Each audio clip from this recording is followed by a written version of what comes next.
Okay, folks, now we need to finish up that last bit that was a part of your homework. Told you to do the first 10 and told you to hold off on the next 10. That's what we're going to do today. We're going to talk about how to get from a name to a formula. You're going to ask the first question exactly like you did going from a formula to a name. You first have to ask yourself, is it ionic or covalent? And of course, the first element is metal.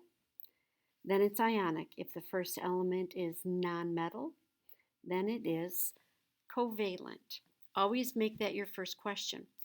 We're going to start with covalent this time because it's easier. So we're going to say, okay, my first element is a nonmetal. It's a covalent bond. This one is actually super simple. Let the name tell you what to do. So let's say, for example, I have phosphorus trichloride. First thing I'm going to do is identify the elements. So I see that I have phosphorus and I see that I have chlorine. So I'm going to write P and Cl because I already know what my elements are. And now I'm going to let the prefixes in the word tell me what the subscripts are. I notice that there's no prefix for phosphorus. That must mean that it has just one of them. And so I'm not going to put a 1 in here. It's always assumed, but no prefix means I only have one. My next prefix is tri. And I know from learning my prefixes that tri means 3. So this is going to be PCl3. I just let the name tell me what to write. Super, super easy. So let's say now that we're doing sulfur dioxide. Go ahead and try this one on your own. If you're not comfortable yet, work with me as I do it. So I'm looking at the two elements. I know that I have sulfur, and I also see oxide. And of course, the "ide" means that there were two elements to start with. But I'm going to go ahead and look and know that it's oxygen from oxide. No prefix, so that means that there's one of these, but I don't have to write the one down. And the prefix di tells me that there's two of them. Nitrogen, and again, oxide means that it came from oxygen. So now I'm going to look at my prefixes. No prefix on nitrogen. And so I don't have to put a subscript there. Mono means that it is a subscript of 1. And again, you don't have to put it in. I need to do a different one, and I'll do that one down below where we actually have a prefix on the first one. Carbon tetrachloride. I have carbon and I have chlorine. I don't have a prefix on carbon, so that means there's only one of them. Tetra means 4, so it's CCl4. Now let's try another one down here where I actually have a prefix. So let's try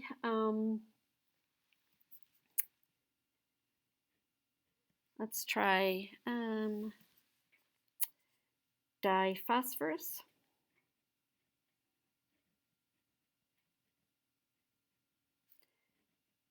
Pentoxide. I see phosphorus, so I'm going to make a P. I see oxygen, so I'm going to make an O. The prefix on my first one is di, so that makes it 2. The prefix on my second one is pent, so that makes it 5. P2O5. So again, naming these is just super, super easy. And I don't think you're going to run into any trouble with it. Writing the formulas from the names. Super, super easy. You just get the formula from the name itself. It's not quite so easy, however, with the ionic compounds. So let's work through those. Ionic is a 4-step process. Make sure you're working through each of the 4 steps as you go. Let's try magnesium chloride to start with. Step number 1, write the symbols for the element or the polyatomic ion. If it ends in "ide", that means that it is an element. If it ends in "ate" or "ite", that means it's a polyatomic ion if it ends in ate or ite. Now this one ends in ide, so it's going to be an element. I'm just going to write my two elements down, Mg and Cl. I got that from the name. Magnesium and chloride came from chlorine. Now I'm going to identify the charges. That means I go to my periodic table that has all the charges written above each group. Magnesium is +2, chlorine is -1. Again, that's at the top of each of the columns where you find those elements. Magnesium is column number 2, and there's a +2 on top of it. Chlorine is column number 7, so there's a -1 on top of it. So I've identified the charges, I've written the symbols, I've identified the charges. Now, if the charges have the same number, walk away. +1, -1, +2, -2, +3, -3. Oh look, it's not the same. I have +2, -1, not +2, -2. So that's not, I can't just walk away. If not, then we're going to do a thing called drop and switch. I didn't show this to you before because I wanted you to work through the process of why it is the way it is. Now I'm going to show you a little shortcut for these. As long as you have established that it's not the same, then you can do this. You drop the 2 over and then you switch it. You move it here. Another way that I like to think about it is just make it a diagonal. So this becomes 1. But when I drop and switch, no charges. You don't put a plus or minus sign by it. Let me do another one here and then we'll start working through the ones down here. Let's say, for example, that I have, calcium nitride. I don't think I gave that one on here. So calcium nitride would be CaN. I put in my charges. Calcium is +2. Nitrogen is -3. They're not the same. They're not 1 and 1, 2 and 2, 3 and 3. So I can't just walk away. Instead, I'm going to drop them and switch them. Drop them and switch them. Or if you want to think, just make a diagonal out of it, you can do that as well. If I drop and switch, then the 3 switches over here and the 2 switches over here. Notice I did not use the charges. I didn't make it -3. It's just 3.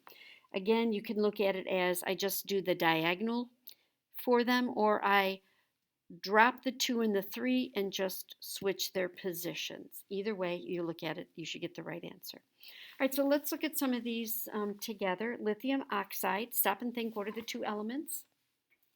Okay, you hopefully said lithium and oxygen. That's step number 1. Step number 2, identify the charges. I'll give you a moment to do that, and then I'll go ahead and put the charges in. If you found lithium in the first column, then you know that it's +1. Oxygen, you will see, is -2. Third question, are they the same? I can walk away. +1, -1, +2, -2, nope, they're not the same, so I can't walk away. So instead, I'm going to drop them down but switch their position.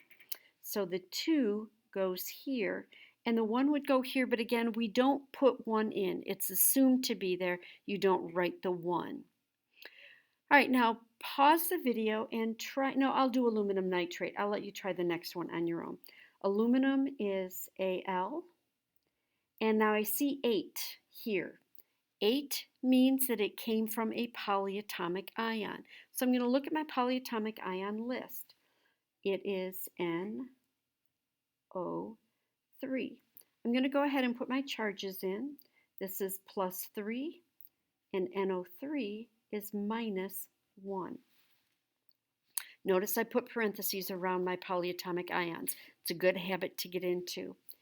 If I drop them and switch them, then you're going to find that the 3 goes here and the 1 would go here, but again, I don't have to write it.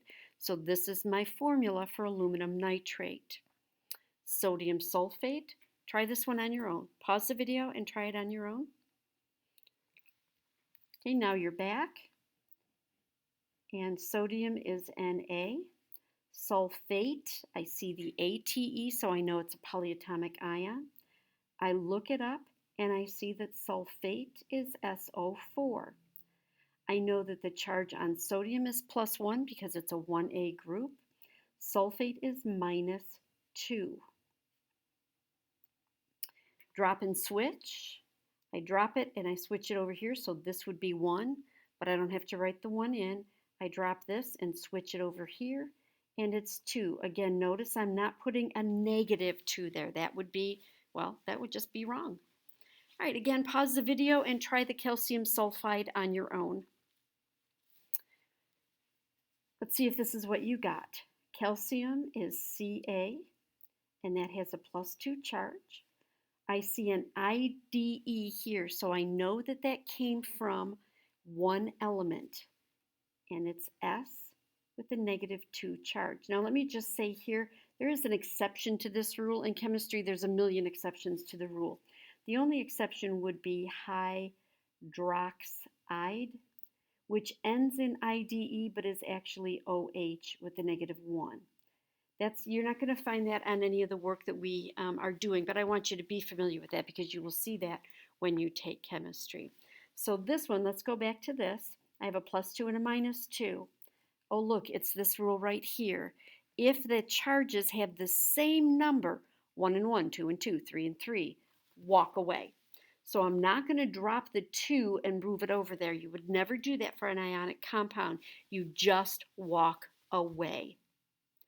All right, I want you now to go ahead and finish that mixed compound naming worksheet and work through the first question you ask. Is it covalent or is it ionic? If it's covalent, because it starts with a nonmetal, the name will tell you what to write.